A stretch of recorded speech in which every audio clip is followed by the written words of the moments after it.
सुप्रभात। मैं हूं जोगेंद्र राणा। तकमील की शिक्षा, यह हमारी आज की आध्यात्मिक चर्चा का विषय। तकमील की शिक्षा। देखिए, हमारी पूजा गृहस्थ धर्म की है, इसलिए गृहस्थी का संपूर्ण दायित्व उठाते हुए आध्यात्म की ओर बढ़ने की प्रेरणा सदैव बनी रहती है। इस संत मत की विद्या को इल्म सीना भी कहते हैं, मतलब हृदय की विद्या। तो हृदय की विद्या इसलिए क्योंकि हम लोग शब्द का अभ्यास करते हैं और वो शब्द पहले हृदय में सुनते हैं।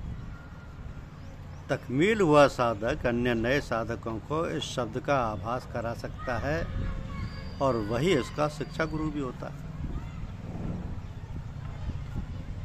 तो ये गुप्त विद्या है, क्योंकि शब्द अंतर की ध्वनि है।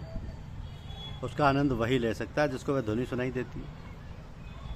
इस विद्या को बाहरी ताकतों से छुपा कर रखा जाता है। सभी को ज्ञात है कि अहंकार बस अच्छे अभ्यासी और ऋषि मुनि भी गिर जाते हैं।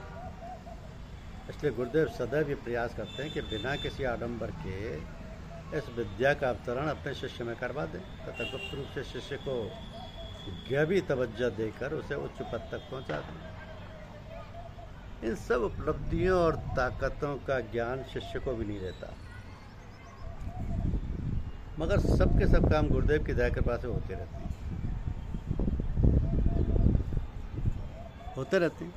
पारस एक प्रकार का पत्थर होता है और बिना किसी भेदभाव के लोहे को सोना बनाने की क्षमता रखता है। और गुरु में एक और भी विशेष गुण होता है, वो यह कि वह अपने शिष्य को अपने समान बनाने की क्षमता रखता है। शिष्य कितना भी अधम अधीन क्यों ना हो। तो उत्तराधिकारी का अर्थ और उसकी व्याख्या क्या होती है? दुनियादारी भाषा में उत्तराधिकारी वह होता है जो कुटुंब परिवार का दायित्व संभालता है। इसी प्रकार आध्यात्म में उत्तराधिकारी का मतलब जो आध्यात्म क्षेत्र में सत्संग परिवार का दायित्व संभाले। तो आध्यात्मिक उत्तराधिकारी को तकमील शब्द से जाना जाता है। जब गुरुदेव अपने शिष्य को इस योग्य समझते हैं कि वह सत्संग को सुचारू रूप से चला सकेगा और उसका योगदान सत्संग के लिए संयमित ढंग से है, तो पहले वे उसे दीक्षा, फिर इजाज़त और अंत में तकमील करते थे। पहले दीक्षा, फिर इजाज़त और अंत में तकमील कर देते हैं। तो तकमील की रस्म अदा हो जाने के बाद गुरुदेव उस शिष्य को पूजा के सभी अधिकार सौंप देते हैं, जैसे दीक्षा देना, इजाज़त देना आदि। ये शिष्य गुरुदेव का अंतरंग शिष्य होता है। महात्मा रामचंद्र जी इतने बड़े संत थे, फिर भी अपने को इतना छुपाए थे कि आपके विशाल के बाद ही आपके मोहल्ले के लोग आपके विषय में जान पाए। इसी प्रकार बाबूजी महाराज जब बाजार में सब्जी लेने जाते तो कभी कभी कमीज में धोती में ही सब्जी लेकर घर आ जाते। महात्मा लोग दुनिया के सामने अपने को प्रकट नहीं करते। हमारे साहब जी महाराज हम सबके साथ एक पारिवारिक सदस्य की भांति रहते। कभी किस्से कहानी होते तो कभी भजन तो कभी चुटकुले, कभी वो बच्चों के साथ लूडो खेलते तो कभी आंख बिचौली खेलते। एक साथ एक ही थाली में खाना खाते। तो क्या कोई पहचान पाया कि परम पूज्य एक विलक्षण प्रतिभा वाले संत थे? कोई कहता हो ना भाई साहब, तो कोई चाचा, तो कोई मामा। ये तो अब हम हाथ मल रहे हैं कि हाय, ये हम तो कुछ नहीं समझ पाए कि वो उतने महान संत थे। तो ऐसे संत अपना सब कुछ ईश्वरीय कार्य करते रहते हैं। इसलिए गुरुदेव जब इजाज़त या तकमील की शिक्षा देते तो एकांत में अलग कमरे में ये कार्य करते, कोई अन्य नहीं होता वहाँ पर। कभी कभी परम पूज्य के अंतरंग शिष्य जो आपके साथ रहते, आपकी आज्ञा अनुसार वहाँ पर रुक सकते थे। कभी कभी गुरुदेव ऐसे शिष्य से नए साधक जिनको दीक्षा या इजाज़त देनी होती थी, उस शिष्य को कुछ देर पूजा करवाने को कहते थे। बाद में स्वयं उस साधक को दीक्षित अथवा इजाज़त दे देते। तो पूज्य गुरुदेव कहते हैं कि भगवान ने ये संसार बनाया है और उसकी सब बातें पोशीदा रहती हैं। जन्म और मृत्यु भी बनाया, परंतु कौन कब मरेगा किसी को नहीं पता और ना कोई जान पाया।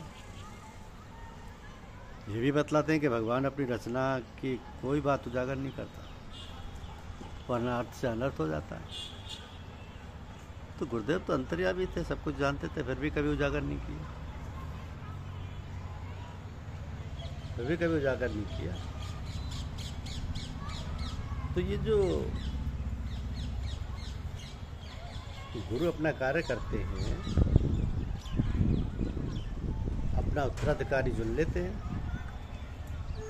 और उसका प्राकट्य ईश्वर कब करेगा, कैसे करेगा, करेगा या नहीं, सब उसकी महिमा है, उसका अपना एकाधिकार है। ईश्वर का कार्य होना चाहिए, मगर मकसद सत्संग चलने से है तो ठीक ठाक चल रहा है। फिर भ्रम किस बात का कि कौन चलाएगा, कैसे चलाएगा, कहाँ आएगा अदृश्य व्यक्ति, ये सब तो उस परमपिता का संसार है, उसी का कार्य है। उत्तराधिकार के विषय में भ्रमित क्यों हो रहे हैं हम? मौलाना फजल अहमद खां साहब ने महात्मा रामचंद्र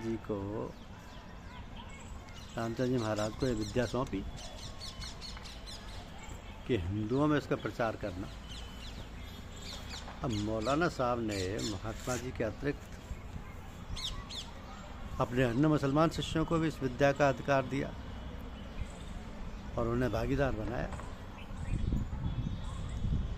ये कभी नहीं कहा कि फलां शिष्य ही हमारा उत्तराधिकारी है। इसी प्रकार पूज्य महात्मा जी ने अपने कई शिष्य बनाए, जैसे पूज्य बाबूजी महाराज, डॉक्टर चतुर्भुज साहब जी, डॉक्टर कृष्ण स्वरूप जी। मगर ये नहीं कहा कि केवल फलां ही हमारा उत्तराधिकारी। तो परम पूज्य साहब जी के कई शिष्य तकमील हैं, वो सब अपना कार्य कर रहे हैं, तो उत्तराधिकारी का प्रश्न ही नहीं आता। जो अधिकृत शिष्य जिस गरिमा का है